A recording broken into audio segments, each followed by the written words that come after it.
प्रारब्ध पाप परिहारितं मध्यावतार्यां चन्नामधेय श्रवणानुकीर्तनात् जात्रवणात् स्मरणादपि क्वचित् साधुकी सद्य श्रवणाय कल्पते कुत पुनस्ते भगवन्नुदर्शनात् औगता सपतोक्तवर्यान् जज्ञिहास्त्री वर्तते नाम तुभ्यं ते पुस्तपस्ते दुःखस्मराज्ञा ब्रह्मानुपूर्णामभिनन्ति ते।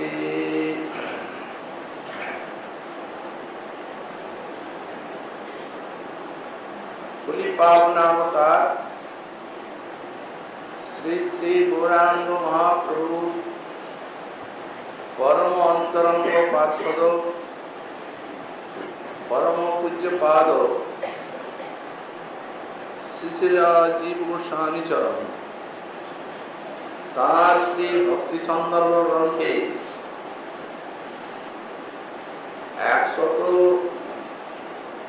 127 এবং 28 অনুচ্ছেদে ভক্তির অভিজাত বর্ণন প্রসঙ্গে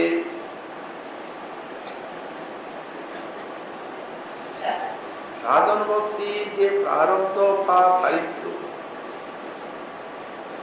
এই গুণটি বর্ণনা করছেন শ্রীমদ্ ভাগবতে তৃতীয় স্কন্ধে 33 অধ্যায়ে 6 এবং 7 সংখ্যক শ্লোক উদ্ধৃত করে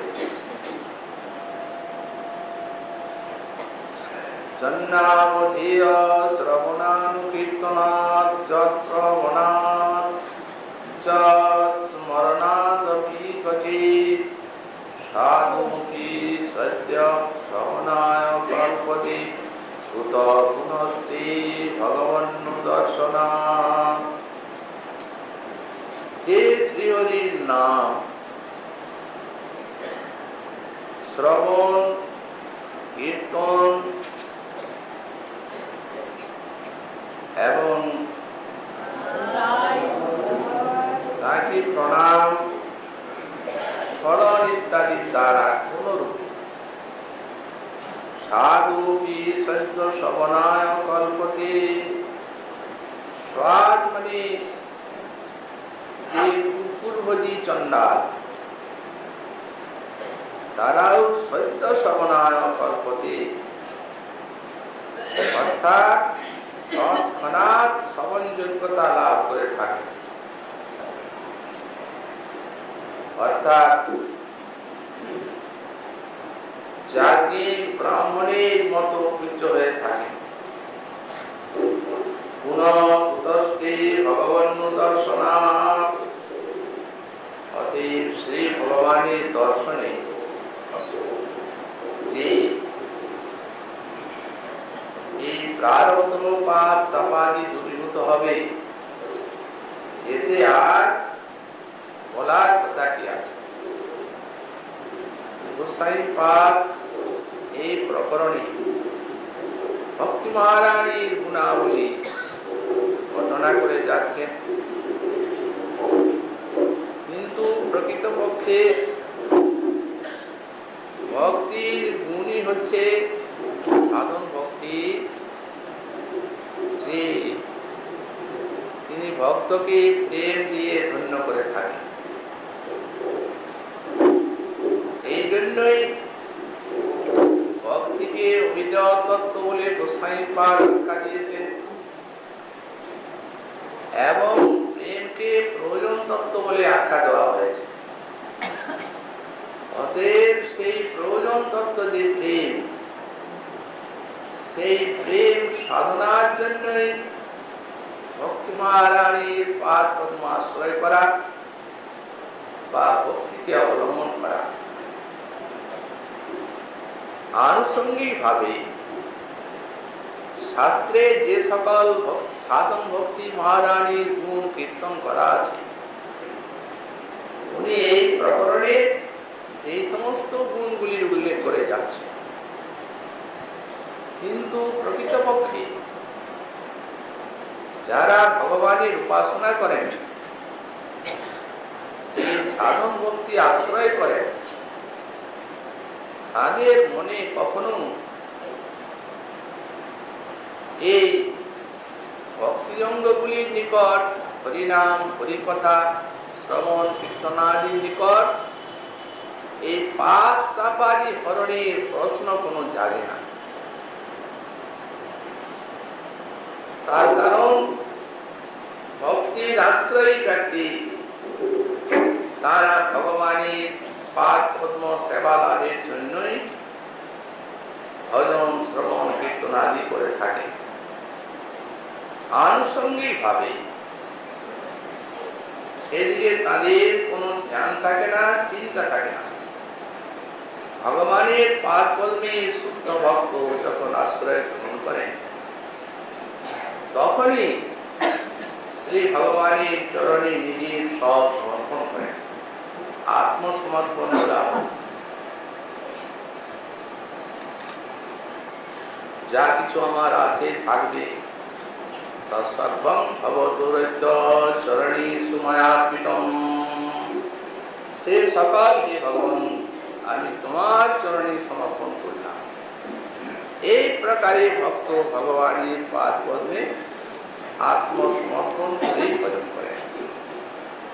এই জন্য যখন প্রহ্লাদ মহাশয় এই নবধা ভক্তির বর্ণনা করছেন, হিরণ্যকশিপুর নিকট শ্রবণং কীর্তনং বিষ্ণু স্মরণং পাদ সেবনং অর্চনং বন্দনং দাস্যং সক্ষমাত্মনিবেদনং ইতি পুংসাৎ পিতা বিষ্ণু ভক্তিশ্চের নবলক্ষণা ক্রিয়েত ভগবৎ তথা উত্তম। এই যে বিষ্ণু শ্রবণ, কীর্তন, স্মরণ, অর্চন, বন্দন, পাদ সেবা, দাস্য, সক্ষ, আত্মনিবেদন, এই যে নবধা ভজনের অঙ্গ, ইতি পুংসাৎ পিতা বিষ্ণু ভক্তিশ্চের নবলক্ষণা, এই যে নবলক্ষণা ভক্তি, একে ভগবানের চরণে সমর্পণ করে আর ভক্ত ভজন করে থাকে। এখানে একটা অধ্যা বলে শব্দ আছে। অধ্যা মানে সাক্ষাৎ। সুদর্শনীপাদ ব্যাখ্যা করেছে, কেউ বা শ্রবণ, কীর্তন ইত্যাদি ভজনাঙ্গগুলি করে আর তারপরে ভগবানকে অর্পণ করে, আর কেউ বা ভগবানের চরণে সব সমর্পণ করেই ভক্তি চালু করে, ইনি শুদ্ধ ভক্তি। তো সুতরাং এই গুণগুলির কথা যে গোস্বামীপাদ বর্ণনা করছেন, পাপ হারিত্ব, প্রারব্ধ, অপ্রারব্ধ, কুবি, এগুলি শাস্ত্রে আছে। ভাগবতের থেকে শ্লোক তুলছেন, কিন্তু তাই বলে ভক্তের মনে কখনো, সাধকের মনে এই কথা আসে না যে আমি যে হরিনাম করছি বা শ্রবণ কীর্তন করছি, এর দ্বারা আমার প্রারব্ধ অপ্রারব্ধ পাপ নাশ হবে। তারা জানেন এই সমস্ত ভক্তি সাধনার এত শক্তি, যে ভগবানকে বশীভূত করে প্রেম দিয়ে, সেবা দিয়ে তাদেরকে ধন্য করে, সেই সাধন ভক্তিকে সাধারণ পাপ নাশের জন্য কি তারা কখনো নিয়োগ করবেন? এ কখনো সম্ভব নয়। সুতরাং এই সমস্ত কথাই যারা ভজন করেন তাদের মুখ জাগে না। সর্বত্রই এখানে গুণগুলি বিচারে এইটি জানতে হবে আমাদের মূলত। কিন্তু ইনি তো অভিজাত তত্ত্ব বর্ণনা করছেন। অতএব ভাগবতাদি শাস্ত্রে ভক্তির যে মহিমাগুলি আছে সেগুলি উল্লেখ করে যাচ্ছে। কারণ চিত্ত দৃঢ় করিলে আগে মহিমা জ্ঞান করিতে, যদি মহিমা যিনি উপাস্য বা উপাসনা, তার যদি মহিমা গুলি জানা যায়, তাহলে অবিষ্ট বস্তুতে দৃঢ়রূপে চিত্ত নির্ভগ্ন হয়।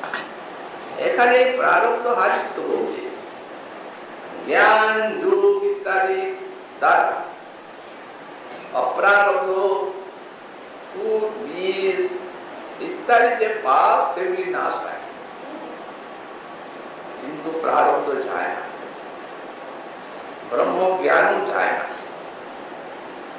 এই জন্য আমাদের শ্রীমদ রূপ সাইপাদ যখন কৃষ্ণ নাম অষ্টক বর্ণনা করছে, তখন বলছেন যদ ব্রহ্মনিষ্ঠাপি বিনাশমায়াতি বিনানোরি অপৈতি নাম স্ফুরণেন তত্ত্বে প্রারব্ধ কর্মেতি বিরোধি বেদ। বেদ বলে থাকে যদ ব্রহ্ম সাক্ষাৎ কৃতনিষ্ঠায়াপি, অর্থাৎ সাক্ষাৎ ব্রহ্মজ্ঞান লাভ করলেও, অর্থাৎ জীবন মুক্তি দশা লাভ করলেও বিনা সমায়াতি বিনানুভূতি, এই প্রারব্ধ কর্ম ভোগ ব্যতীত বিনাশ প্রাপ্ত হয় না। এই জন্য একে প্রারব্ধ বলা হয়। বিশেষ রূপে আরব্ধ হইয়াছে যা ফলোন্মুখ বলা হয়, অর্থাৎ ফল দেওয়ার জন্য বিশেষভাবে আরব্ধ হয়েছে, এই জন্যই প্রারব্ধ। এই যে বিশেষভাবে আরব্ধ হয়েছে, সেটি দেহের আরম্ভ, এখন ফল দিচ্ছে। জ্ঞান, যোগ ইত্যাদি দ্বারা ব্রহ্ম জ্ঞান লাভ করলেও এই যতক্ষণ পর্যন্ত না প্রারব্ধটা ভোগ হচ্ছে, ততক্ষণ পর্যন্ত তাদেরকে অপেক্ষা করতে হয়, তখন তাদের জীবন মুক্তি আখ্যা হয়। তারপরে যখন প্রারব্ধ শেষ হয়ে গেল, বীজ ইত্যাদি সেগুলা তো নাশ হয়ে আছে, মানে ওই যে প্রারব্ধ অপ্রারব্ধ কূট বীজ, এইগুলি এই জীবে ওই কর্মফলের ভান্ডারকে অক্ষয় করে রাখে। মনে করুন যেটি প্রারব্ধ আছে, সে প্রারব্ধটি শেষ হলো, তখন আবার একটা সঞ্চিত কর্ম ভগবত ইচ্ছাতে প্রারব্ধ হয়ে দাঁড়ালো, পুণ্য হোক পাপ হোক সেটির ভোগ হলো। তারপরে সেটি যখন ভোগ হয়ে গেল, আর একটি এইভাবে এসে দাঁড়ালো। তো যদি বলা হয় যতই আমার সঞ্চিত পাপ কর্ম থাক, কিন্তু একটা একটা যখন আমি ভোগ করে যাব, একদিন তো না একদিন শেষ হবে। তবে আর সাধন ভজনের দরকার কি বিনাশ করার জন্য? জ্ঞানের দরকার কি আর যোগেরই দরকার, একদিন তো একদিন ফুরাবে। এখানে কর্মচক্রের একটা রহস্য আছে। তার মানে যখন প্রারব্ধ ভোগটা হচ্ছে, সেই সময় আবার নূতন নূতন কর্মবাসনা জাগছে। মানুষ ভোগ করতে যত না পটু, ও বাসনা করতে তার থেকে সহস্রগুণ পটু। ভোগ আর কতটা করছে, কিন্তু ওই যে বাসনা করছে, পাপ বাসনা, পুণ্য বাসনা ইত্যাদি তার অন্তরে জাগছে। সেই বাসনাগুলি ওই ভাবনা স্পন্দনে পুষ্ট হয়ে হয়ে আর ওই বীজ কূটে পরিণত হচ্ছে। এই প্রকারের কর্ম সংস্কারের যে ভান্ডার, সেটিকে অক্ষয় করে রাখছে, এবং সেটি হচ্ছে এই মানুষ দেহ। এই জন্য মানুষ দেহেই বাসনা করতে বেশি পড়ে। অন্যান্য দেহগুলি তো সব ভোগের দেহ আর কর্মের দেহ, এই নরদেহ। যখন পুণ্য ভোগের জন্য যাবে, স্বর্গাদিতে যাবে, দেহ পাবে, সেখানে আর কোনো নূতন কর্ম সঞ্চয় নেই, ভোগ। আর যখন পাপের ভোগ করবে, তখন পশুজনিতে যাবে, সেখানেও ওই দুষ্টকর্ম ফল ভোগ করে যাচ্ছে, নূতন কোনো সঞ্চয় নেই। তারপরে যখন এই নরকে আসছে, তখন আরম্ভ হচ্ছে ওই ভাবনা আর বাসনা, উপাসনার ওই কর্মগুলি সব কর্মকোষে সঞ্চয় হচ্ছে। তো এখন গোসাই পাল বলছেন ব্রহ্মজ্ঞানী প্রারব্ধ যায় না। কেন যায় না? যখন অপ্রারব্ধ বীজ ফুট গেল, এটা না যাওয়ার তো কোনো কারণ নাই, কর্মই তো এটা, অবশ্য ফল। এখানে একটি রহস্য হচ্ছে এই যে যারা জ্ঞান যোগের সাধনা করছেন, নির্গুণ ব্রহ্মের উপাসনা করছেন, জ্ঞানী শক্তির অভিব্যক্তিহীন পরতত্ত্ব, আর যোগী যারা পরমাত্মার ধ্যান ধারণা করছেন তাদের পরমাত্মা উদাসীন, সেখানে কৃপা দুইটিতেই নাই।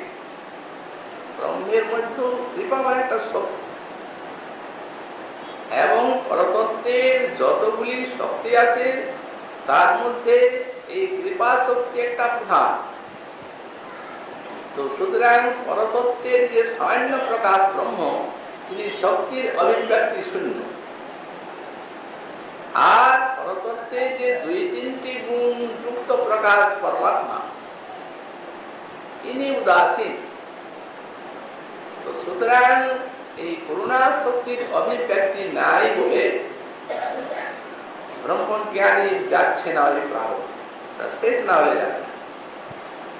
এই জন্যই গোসাই পাল লিখেছেন ভাগবতামৃতে, ইচ্ছা অসার পাপ উপাসনানাম ইয়েত ভোগম পুষ্মা প্রারব্ধমাত্রং ভবতি ইতি শেষাং ইতরেষাং যদ অবশিষ্ট তদ অবশ্য বৈধ।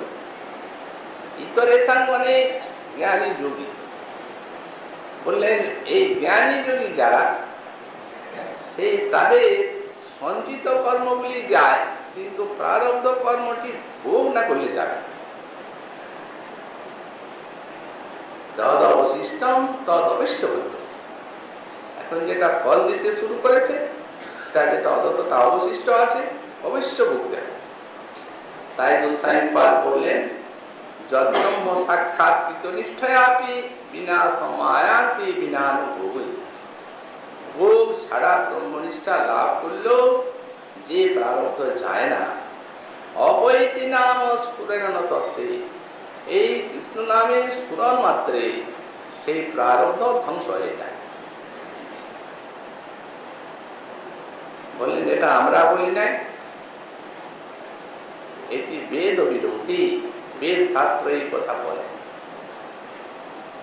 তার মানে ভগবানের ইচ্ছাতে সূর্যের উদয়ে যে প্রকার অন্ধকার নাশ হয়, সেই প্রকারে পাপ তাপাদি আপনা আপনি নাশ প্রাপ্ত হয় আনুষঙ্গিক ফলে। এদিকে ভক্তের কিছু ধ্যান নেই। তারই দৃষ্টান্ত দিচ্ছেন, জন্নামধিয় শ্রবণানুকীর্তনাৎ যৎপ্রবণাৎ বা স্মরণাদপি ক্বচিৎ সাধুপি সদ্য শ্রবণায় কল্পতে। যে ভগবানের নাম শ্রবণ কীর্তন প্রণাম স্মরণ ক্বচিৎ, যে কোনো রূপে যদি ভগবানের নাম যে কোনো ইন্দ্রিয় শ্রবণ কীর্তন আদিতে সাধুপি সদ্য শ্রবণায় কল্পতে। স্বাদ মানে কুকুর ভোজি, চণ্ডাল। এই চণ্ডাল সদ্য শ্রবণ যোগ্যতা লাভ করে থাকে, অর্থাৎ জাগির ব্রাহ্মণের তুল্য পূজ্য হয়ে থাকে সদ্য তৎক্ষণাৎ। তো এই যে তার চণ্ডাল দেহটা, এ দেহ তো প্রারব্ধের থেকে হয়েছে, প্রারব্ধ কর্মফল দিচ্ছে। অতএব প্রারব্ধের থেকে জাত যখন সদ্য শ্রবণায় কল্পতে, তিনি যখন সদ্য সমন্বয়তা লাভ করলেন, তখন বুঝতে হবে যে কোনো প্রকারের নাম কীর্তন শ্রবণের দ্বারা প্রারব্ধ জ্ঞান।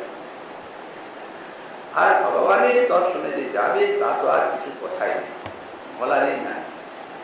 তারপরে বলছেন ওহ কথা, তারপরে হচ্ছিল ওহ ইতি আশ্চর্যে ভক্তির মহিমা। শপথোত গরিয়ান যাচি ভাদ্রে বর্ততি নাম তুভ্যম। শপথোত গরিয়ান, কুকুর ভোজি চণ্ডাল গরিয়ান অর্থাৎ সুযোগ্য হয়ে থাকে। জিহ্বাগ্রে তোমার নাম বর্ততে বিরাজ করে। হে পুস্তকস্তে দুর্বশস্নুরাজ্ঞা, তিনি সমস্ত তপস্যা করেছেন, তিনি যার যোগ্য হোম সব করেছেন, তিনি সর্বতীর্থে স্নান করেছেন, তিনি সকল বেদ পাঠ করেছেন। নাম গৃহ্ণন্তি চেতে, যিনি নাম উচ্চারণ করেছেন। এখানে ব্যাখ্যাকার লিখেছেন যজ্জিহ্বাগ্রে, এটি তো স্বামীপাদের টিকার ব্যাখ্যাটি তুলেছেন গোস্বামীপাদ।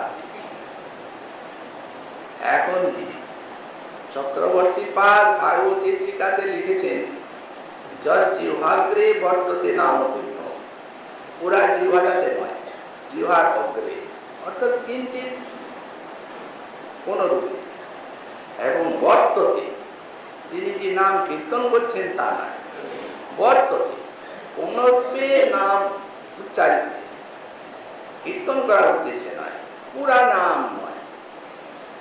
তো সুতরাং কৈমূর্তিক নাই, যারা সম্পূর্ণ নাম কীর্তন করছেন, ভজন করছেন, উচ্চারণ করছেন পূর্ণরূপে, তাদের কথা তো বহু দূরে। কোন রূপে হয়তো একটা অক্ষর, নামাক্ষর উচ্চারিত কিছুটা বলেন, এইভাবে জিহ্বাতে এলেন, বললেন তার সবচত বলিয়ান পূর্ববর্তী চণ্ডাল গুরুযোগ্য হয়ে গেলেন।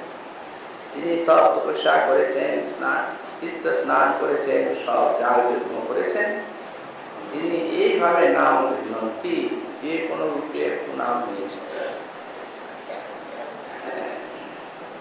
প্রারব্ধ কর্ম নাশের জন্য নয়। এখন মহিমা বলা হচ্ছে হরিনাম। প্রারব্ধ কর্ম গেল,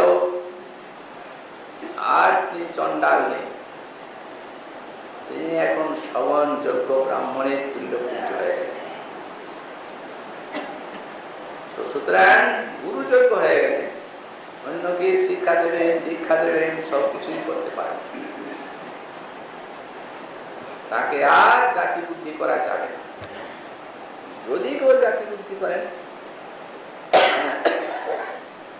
তাহলে আমাদের শাস্ত্র বলছেন যে যদি এই শালগ্রাম শিলাতে শিলাবুদ্ধি করা যায়, অর্চা বিগ্রহে শিলাবুদ্ধি করা যায়, যদি বৈষ্ণবের জাতি বুদ্ধি করা যায়, যদি গঙ্গাদি তীর্থে সাধারণ জল বুদ্ধি করা যায়,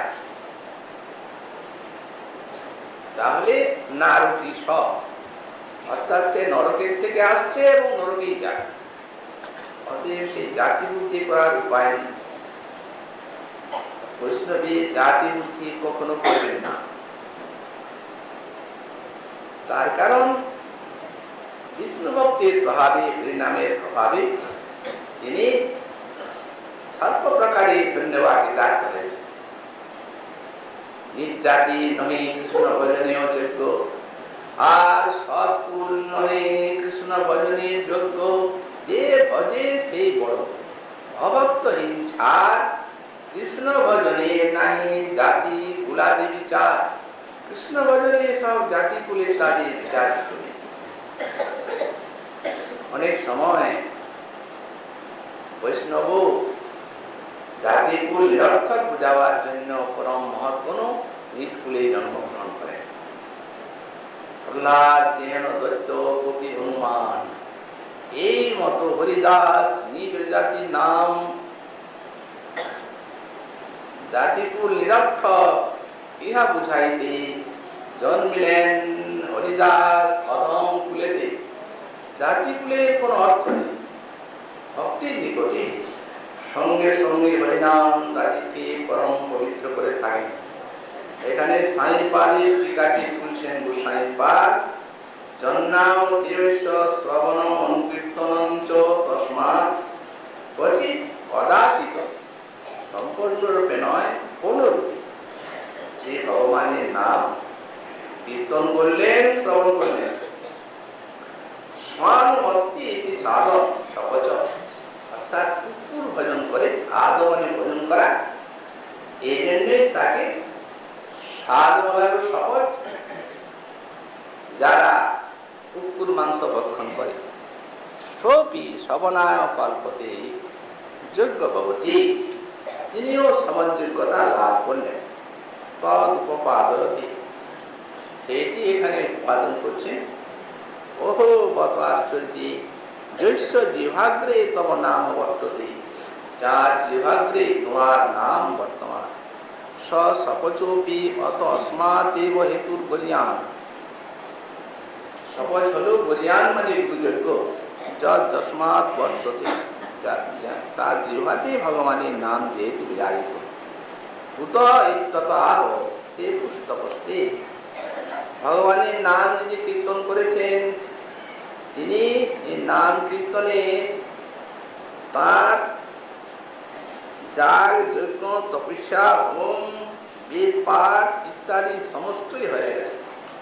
যিনি কোনরূপী হরিনাম কীর্তন করেছেন, কিংবা জন্নাম কীর্তনে তপান্তর্ভুক্তম, যার নাম কীর্তনে তপ ইত্যাদি অন্তর্ভুক্ত, বা পূর্বজন্মে অনেক এই সমস্ত করেছেন, যার ফলে কোনরূপে জিহ্বায় হরিনাম উচ্চারিত হয়েছেন। তার ভক্তি পুনাতিমন্নিষ্ঠা সপাকামপি সম্ভবাৎ, ভগবান শ্রী উদ্ধবকে বলছেন সেই কথাই, ভক্তি পুনাতিমন্নিষ্ঠা, আমার নিষ্ঠা বিষয়ক ভক্তি সপাকমপি সম্ভবাৎ জাতি দোষাৎ পুনাতি, কুকুরভরি চণ্ডালকে জাতি দোষ থেকে পবিত্র করে থাকেন।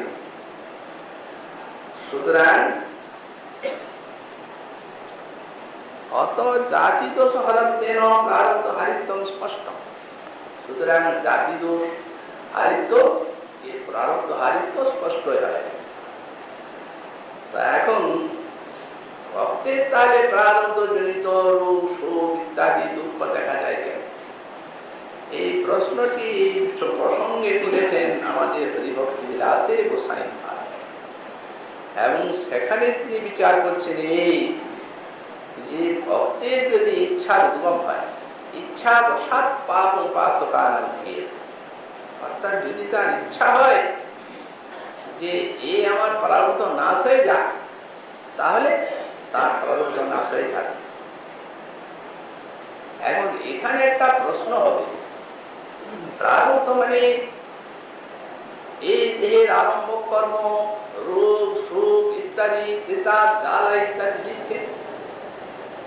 তো এত যে দুঃখ, ভক্ত যদি হরিনামের কাছে বা ভক্তির কাছে ইচ্ছা করলে এগুলি নাশ হয়ে যায়, তাহলে এমন কে আছেন যিনি ইচ্ছাটা না করবেন?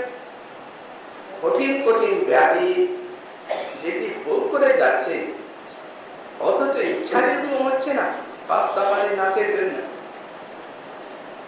কে না ইচ্ছাটা করবে? বললেন না, ভক্তির ইচ্ছা, এটির জন্য ভক্তির ইচ্ছা হয় না, প্রারব্ধ নাশের জন্য। তার কারণ তো আমরা বললাম, তিনি প্রথমেই ভগবানের চরণে আত্মসমর্পণ করেছেন। তার দেহদৈহিকাদি সম্বন্ধে যা ভোগ আসছে, ভালো মন্দ সুখ দুঃখাদি, তিনি জানেন সব ভগবত ইচ্ছায় আসছে। অতএব ভগবান যা পাঠাচ্ছেন এর মধ্যে আমার নিশ্চয়ই কোনো বিশেষ কল্যাণ নিহিত আছে, আর আছেও। কারণ দৈন্য আরতি উৎকণ্ঠা ব্যাকুলতা যেগুলা ভক্তির সম্পদ, ভক্তির সম্পদ বলবো কেন আমরা, প্রেমের সম্পদ। কারণ গোস্বামী পাদ বলেছে, বললি যে দৈন্য ভক্তি এটি প্রেমের থেকে জাত। উনি ভক্তের দৈন্যকে আর প্রেমকে কার্যকারণতা দেখিয়ে দিয়েছেন। দৈন্যন্তু পরম প্রেম পরিপাকেন জন্যতি, ভক্তের দৈন্যটি সাধারণ দৈন্য নয়, পরম প্রেম পরিপাকেন জন্যতি। পরম প্রেমের পরিপাকে এই ভক্তের দৈন্য জাত হয়। আবার লিখছেন প্রেমের থেকেও দৈন্য জাত হয়, এবং দৈন্যের থেকেও অজস্র প্রেম আসে। দুইটির কার্যকারণ সম্পর্ক আছে। সেই দৈন্যটা কি? অসাধারণ সপ্তাত্ম বুদ্ধি সদাত্মনি সর্বোৎকর্ষণিত বিশ্বা উদয়ী তদ্দন্য বিশ্বতে। ভক্ত মহানুভাব সকল উৎকর্ষে বিরাজিত, সব প্রকার উৎকর্ষে অর্থাৎ গুণবান হয়েও উৎকর্ষে বিরাজিত হয়েও যে মনোবৃত্তি নিজেকে অসাধারণ, অসত্য এবং অধম বলে মনে হয়, এটি দৈন্য ভক্তি। স্বভাবতই অভিমান অহংকার ভক্তি মানবীর সহজাত, আজকার নয়, এই অনাদিকালের থেকে অভিমান অহংকার অন্তরে বিরাজিত আছে, যা অন্ধনে দেবে। তো সুতরাং যদি এই যেগুলি হচ্ছে নানা জন্মে নানা জনিতে সংসার ব্যাধি ভ্রমণ করার কারণ, কোন যদি শোক রোগ ব্যাধিও যায়, সেই প্রেম জনিত যে দৈন্য সেটি যদি আর অন্তরে জাগায়, তাহলে সেই জিনিসটিকে নাশ করবার জন্য ভক্তের ইচ্ছার গুণ হবে কেন? নিশ্চয়ই আমার সেই উৎকণ্ঠার নিমিত্তই ভগবান এই দেহের মধ্যে এই আদি ব্যাধি ইত্যাদি রেখে দিয়েছে। ভক্ত কি জন্য ইচ্ছা করবেন যে প্রারব্ধ নাশ হয়ে যাক? এই জন্য ইচ্ছা অন্তরে তাদের উদয় হয় না।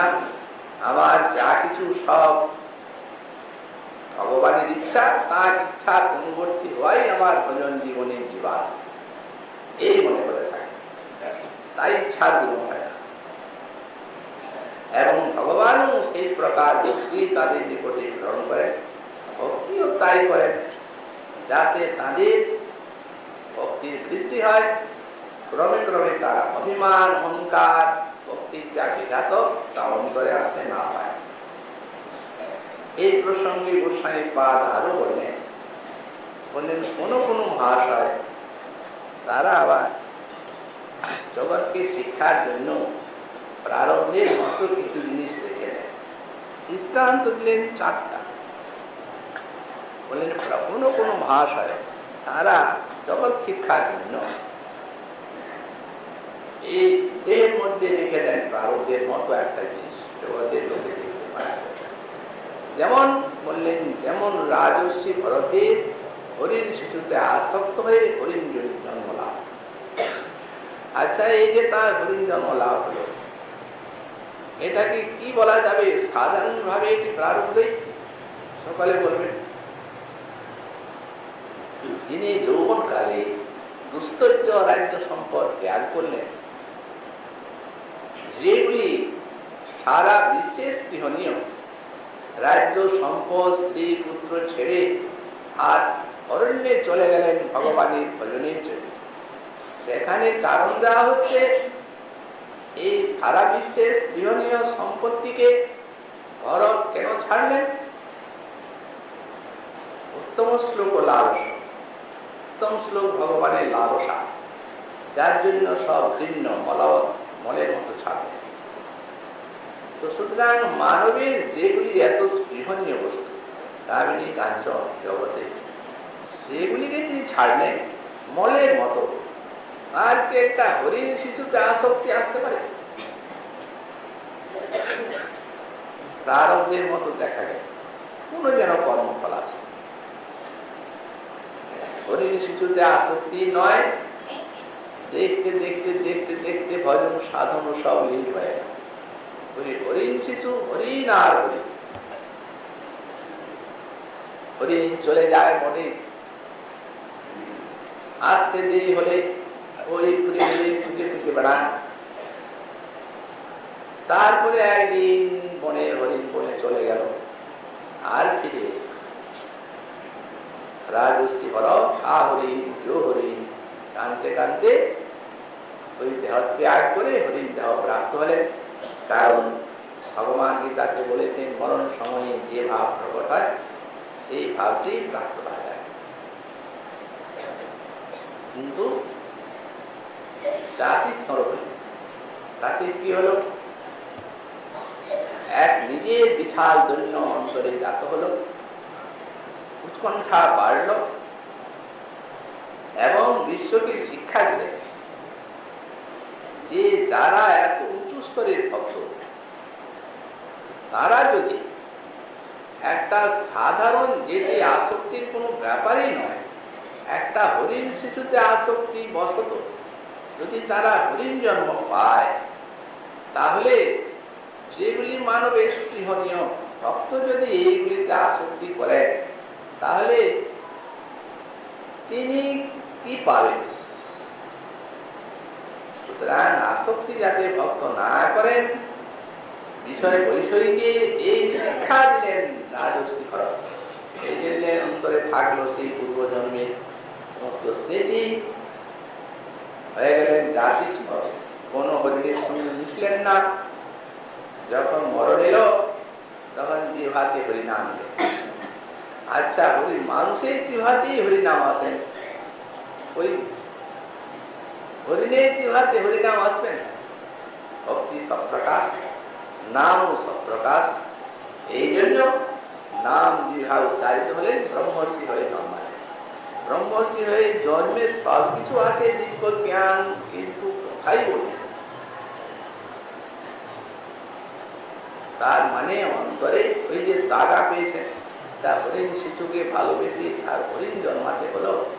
জগতে কোনো কারোর সঙ্গে কোনো সম্পর্ক রাখা ঠিক না।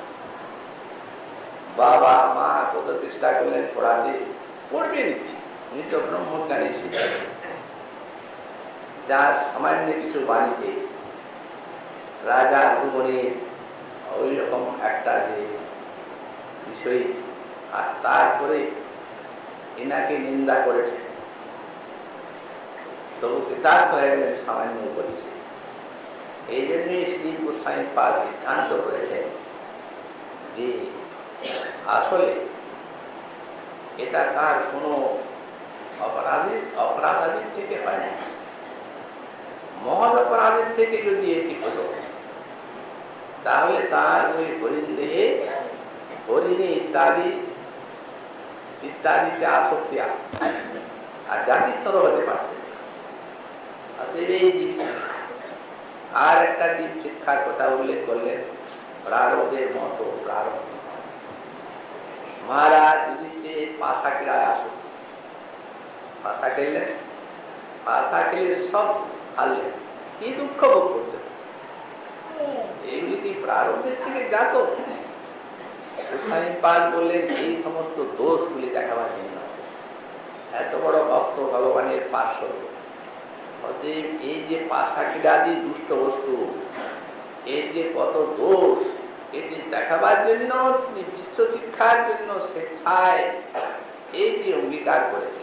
আর তার সঙ্গে ভগবানের ইচ্ছারও যোগ আছে। তা যদি না হয়, তিনি পাশা ক্রীড়া করে আর সব হারিয়ে এক প্রকারে অজ্ঞাতবাস করলেন, কত কষ্ট দুঃখ লাভ করলেন, বলশালী হয়েও সেই বলকে সংযত রেখে আর কিভাবে ভগবানের ইচ্ছাকে বরণ করে নিতে হয় তার শিক্ষা দিয়েছিলেন। আজকে ভগবানও সেই রূপ তাদের অধীন হয়ে আছে। মহারাজ পরীক্ষিত মনে করেছিলেন যে সুখদেব মুনি করছেন ভাগবত পাঠ, আমি দেখছি ইনি বলে যাচ্ছেন ভগবানের কথা।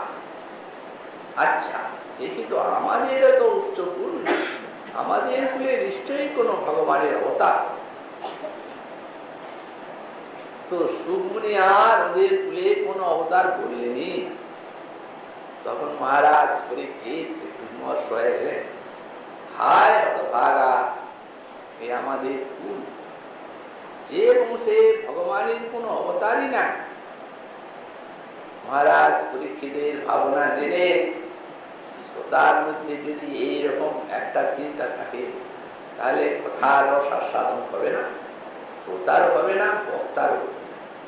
এই জন্য তিনি সেই মহারাজের পরীক্ষিতের হৃদয়ে যে প্রশ্নটি নিজেই সমাধান করলেন। বলে, রাজন দেখুন, আপনি ভাবছেন যে আমাদের কুলে ভগবানের কোনো অবতার নেই, কিন্তু আমি বলি আপনাদের কুলে ভগবানের অবতার না থাক, কিন্তু প্রেমের অবতার আছে। যে কুলে ভগবানের অবতার সেই কুলকে আমি যত না প্রশংসা দিতে পারি, যে কুলে প্রেমের অবতার সেই কুল আমার নিকটে সর্বাধিক প্রশংসনীয়। কারণ মহারাজ দেখুন, আপনার যে পিতামহ তাদের তিনি সারথ্য করেছেন, ভগবান লাস্য করেছেন, তাদের দৈত্য কার্য করেছেন, একান্ত ভাবে যেগুলি করার নয় সে গচ কিঙ্কর কোনো সময় দাস হয়েছে। প্রেম না হলে যে ভগবানকে কোনো মতেই অধীন করা যায় না, তিনি যখন আপনার পিতামহগণে এতটা অধীন হয়েছেন, তখন নিশ্চয়ই আপনাদের কুলে প্রেমের কথা। তাই আপনি চিন্তা করবেন না, সর্বথা আপনাদের করবেন। এসব এত বড় ভক্ত হয়েও প্রারব্ধের মতো দেখতেছে। তাহলে এখনই যদি কোনো সেই রূপ ভক্তের দিকে আমরা কোনো আদি ব্যাধি বা কোনো সেই রূপ প্রারব্ধের মতো দেখি, আর যদি আমাদের মনে আসে কি ভজন, এই তো ভোগ করছে না তো আর কি ভোগ, তাহলে কিন্তু বিপদ আছে। ওই রূপ চিন্তা করতে হবে না, কারণ ওই যে অত বড় বড়। আর একটি দৃষ্টান্ত দিলেন মহারাজ ঋগরাজ, ভক্ত আর ব্রাহ্মণ সেবক কত কত দান দক্ষিণা করছেন, গাভী স্বর্ণ, ব্রাহ্মণকে হাজার হাজার। একজন একটা দিয়েছেন গাভী, দান করেছেন, সেই গাভী সেই ব্রাহ্মণের ঘরের থেকে পালিয়ে এসে আপনার গাভীর সঙ্গে মিশে গেছে। উনি কি করে জানবেন? হাজার হাজার ব্রাহ্মণকে হাজার হাজার গাভী দান করছে, সেই গাভীটি আবার অন্য ব্রাহ্মণ, রোজই ব্রাহ্মণ আসছেন গাভী দান গ্রহণের জন্য, অন্যকে দিয়েছে, সেই গাভী তিনি নিয়ে যাচ্ছেন। আর ওই রাজার ঘরেই ছুটে পালিয়েছে আমার গাভী, নিশ্চয়ই যাকে আগে দান করেছেন ওই পথেই খুলতে আসছে। চিনেছেন তিনি, গাভী আমার, রাজা আমাকে দিয়েছে। তাও উনি বললেন, আরে রাজা আমাকে দান করেছে, চলো দেখি রাজার কাছে। কাকে দিয়েছেন? রাজা। এখন মহারাজ আর কি করে, বললেন দেখুন একজন গাভীটা নেই আর একজন লক্ষ্য গাভী নেই, তার পরিবর্তে ওদের তো দুজনেরই লড়াই হয়েছে, তা আমি এই গাভী নিবই। আর ও বলেছে আমি নিবই। বললে কোটি গাভী দিলে নিব না, ওইটাই চাই। মহারাজ ব্রাহ্মণের সেই যে দুঃখ আর অভিশাপ, তাতে তিনি নির্জনী প্রাপ্ত হয়ে গেলেন, ত্রিকলাশ। আচ্ছা, এই যে ত্রিকলাশ হয়ে গেলেন তিনি, এটা তো প্রারব্ধের ফল, উৎসাহী পারবেন না। ভগবান সেই তাকে দিয়ে এইরূপ যে ব্রাহ্মণের রোজ ইত্যাদি এর থেকে সাধারণকে সাবধান করে দিয়েছেন, যাতে এইরূপ ভাবে কেউ ব্রহ্ম নিগ্রহের পাত্র না। অতএব এই এক শিক্ষা এখানে লিখেছেন তিনি। আদি এই ভরতের কথা বলেছেন, আর ঋষির কথা বলেছেন, দেবরাজার কথা বলেছেন, আর একটা শব্দ আছে প্রবৃত্তি, ভাগবতাম। তো ভাগবতামৃতটা এমন একটা গ্রন্থ যে যিনি গ্রন্থকর্তা তিনি টিকাকার। এটি হচ্ছে ওই গ্রন্থের মহান বৈশিষ্ট্য। তার কারণ উনি বুঝেছিলেন যদি আমি টিকা না করি তাহলে নিশ্চয়ই অন্য কেউ টিকা করবে। অন্য কেউ যদি ব্যাখ্যা করে তো আমার যে হার্যটা, যে উদ্দেশ্যে আমি মূল শ্লোকটা লিখেছি, সেটি আর কেউ লিখতে পারবে না, উল্টো পাল্টা করে। আর আমি যদি টিকা করে দিই তাহলে আর কোনো ব্যক্তি টিকা করতে যাবে না, বললেও কেউ করবে না। তার কারণ যিনি মূল লিখেছেন তিনি যদি ব্যাখ্যা করেন, অন্য লোক আবার ব্যাখ্যা করতে কেন যান? আর নিজেই ব্যাখ্যা, এই জন্য নিজেই ব্যাখ্যা করে।